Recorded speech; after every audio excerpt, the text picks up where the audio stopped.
بسم اللہ الرحمن الرحیم۔ السلام علیکم ورحمۃ اللہ۔ تو سامعین محترم، آج پیش خدمت ہے حضرت عمر رضی اللہ تعالیٰ عنہ کے اسلام لانے کا قصہ۔ حضرت عمر رضی اللہ تعالیٰ عنہ جن کے پاک نام پر آج مسلمانوں کو فخر ہے اور جن کے جوش ایمانی سے آج 1300 برس بعد تک کافروں کے دلوں میں خوف ہے، اسلام لانے سے قبل مسلمانوں کی مقابلہ اور تکلیف پہنچانے میں بھی ممتاز تھے۔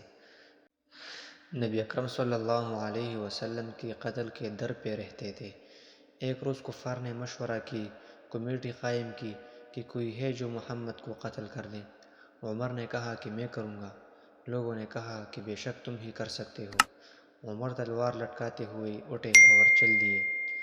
اسی فکر میں جا رہے تھے کہ ایک صاحب قبیلہ زہرہ کے نام کی، جن کا نام حضرت سعد بن ابی وقاص ہے، اور بعضوں نے اور صاحب لکھے ہیں، ملے۔ انہوں نے پوچھا کہ عمر کہاں جا رہے ہو؟ کہنے لگے کہ محمد صلی اللہ علیہ وسلم کے قتل کی فکر میں ہوں۔ نعوذ باللہ۔ سعد رضی اللہ تعالیٰ عنہ نے کہا کہ بنو ہاشم اور بنو زہرہ اور بنو عبد مناف سے کیسے مطمئن ہو گئے؟ وہ تم کو بدلہ میں قتل کر دیں گے۔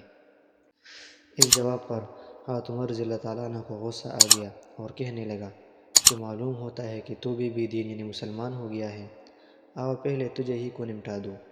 یہ کہہ کر تلوار اٹھائی، اور حضرت سعد رضی اللہ تعالیٰ عنہ نے بھی یہ کہہ کر کہ ہاں میں مسلمان ہو گیا ہوں، تلوار سنبھالی۔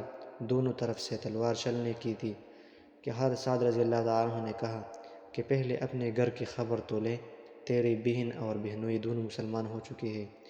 یہ سننا تھا کہ غصے سے بھر گئے اور سیدھا بہن کے گھر چلا گیا۔ وہاں حضرت خباب رضی اللہ تعالیٰ عنہ ان دونوں میاں بیوی کو قرآن شریف پڑھا رہے تھے۔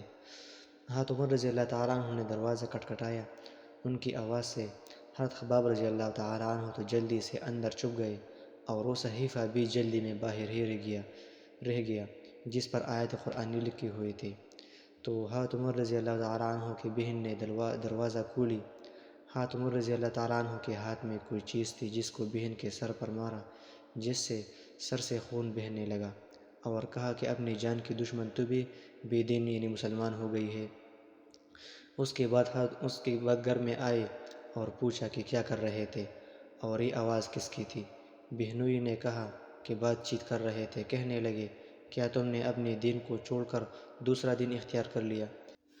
اس بات پر بہنوئی نے کہا کہ اگر دوسرا دین حق ہو تو؟ یہ سننا تھا کہ حضرت عمر رضی اللہ تعالیٰ عنہ نے ان کی داڑھی پکڑ کر کھینچی اور بے تحاشا ٹوٹ پڑے اور زمین پر گرا کر خوب مارا۔ بہن نے چھڑانے کی کوشش کی تو ان کے منہ پر ایک تماچا اس زور سے مارا کہ خون نکل آیا۔ وہ بھی آخر عمر ہی کی بہن تھی۔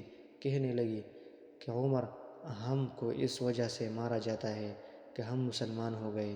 بے شک ہم مسلمان ہو گئے، جو تجھ سے ہو سکے تو کر لے۔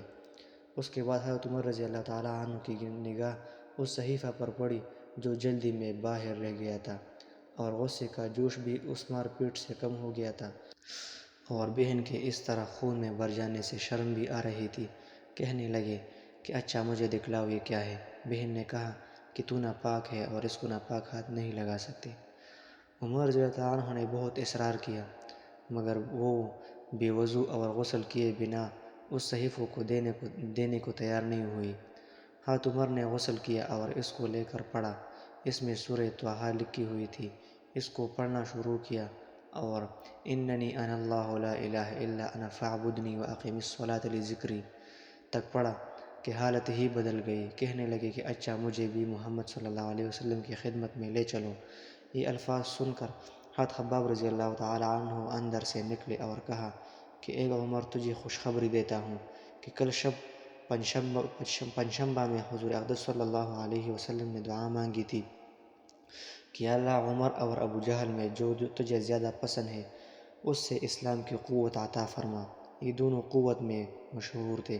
معلوم ہوتا ہے کہ حضور صلی اللہ علیہ وسلم کی دعا تمہارے حق میں قبول ہو گئی۔ اس کے بعد حضور صلی اللہ علیہ وسلم کی خدمت میں حاضر ہوئے اور جمعہ کی صبح کو مسلمان ہوئے۔ ان کا مسلمان ہونا تھا کہ کفار کے حوصلے پست ہونا شروع ہو گئے، مگر پھر بھی یہ نہایت مختصر جماعت تھی، اور وہ سارا مکہ بلکہ سارا عرب اس لیے اور بھی جوش پیدا ہوا اور جلسے کر کے مشورہ کر کے ان حضرات کو ناکام کرنے کی کوشش کر رہی تھی اور طرح طرح کی تدبیریں کی جاتی تھی۔ تاہم اتنا ضرور ہوا کہ مسلمان مکہ کی مسجد میں نماز پڑھنے لگے۔ حضرت عبداللہ بن مسعود رضی اللہ تعالیٰ عنہ فرماتے ہیں کہ عمر کا اسلام لانا مسلمانوں کی فتح تھی، اور ان کی ہجرت مسلمانوں کی مدد تھی، اور ان کی خلافت مسلمانوں کی رحمت تھی۔